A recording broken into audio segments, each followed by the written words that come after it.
Nike is laying off people again, but this time it's not who you think. Nike is to lay off about 1% of corporate staff in its latest effort to refocus the business. Today on Here's the Scoop.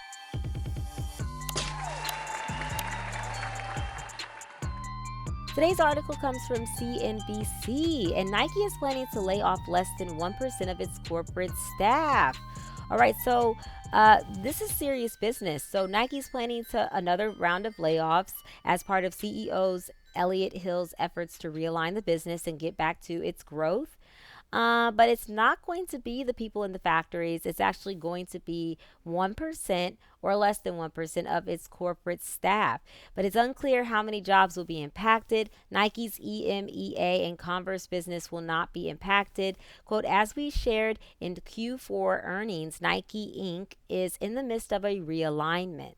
The moves we are making are about setting ourselves up to win and create the next chapter for Nike, the company told CNBC in the statement. This new formation is built to put sport and sport culture back at the center, to connect more deeply with the athlete and the consumer, and to give us the space to create what only Nike can. Last February, Nike announced plans to lay off 2% of its staff, or more than 1,500 jobs, as a part of a broader restructuring. So they did lay off, most like regular people, and I guess in their stores last February. The latest round of layoffs is part of Hill's effort to change how teams are structured within the corporation. They're also, replacing some jobs with AI, but they're not going to tell you that. They're not. Under former CEO John Donahoe, Nike changed the way its business was segmented. Instead of being divided by sport, it was divided into women's, men's, and kids as a part of a broader effort to grow its lifestyle business. Some critics say that adjustment was among the reasons that Nike's innovation pipeline fell apart, as the company focused on lifestyle products geared to a wide range of consumers instead of being directed at athletes. I can agree with that.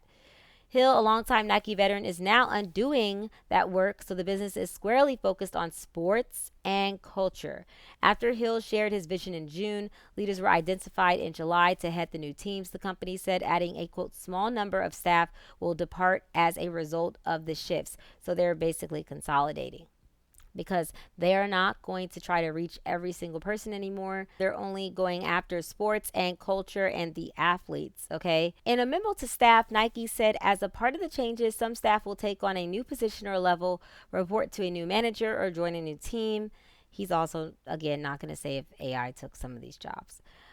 Staff will learn if they're impacted during conversations by September 8th. The majority of the new rules will take effect on September 21st.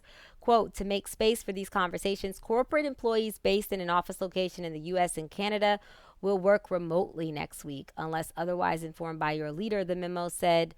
Interesting.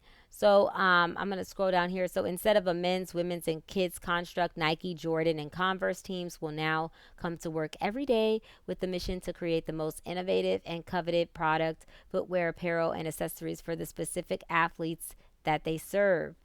Hill said the company would organize into sports obsessed teams, which would drive a relentless flow of innovative product across all three of the brands. So basically, they're going back to their original thing, which is like backing the athletes and backing the teams, because people love their teams and then they want to buy merch for their teams. And that's where the money is. So that's what they're going to do. And it makes sense.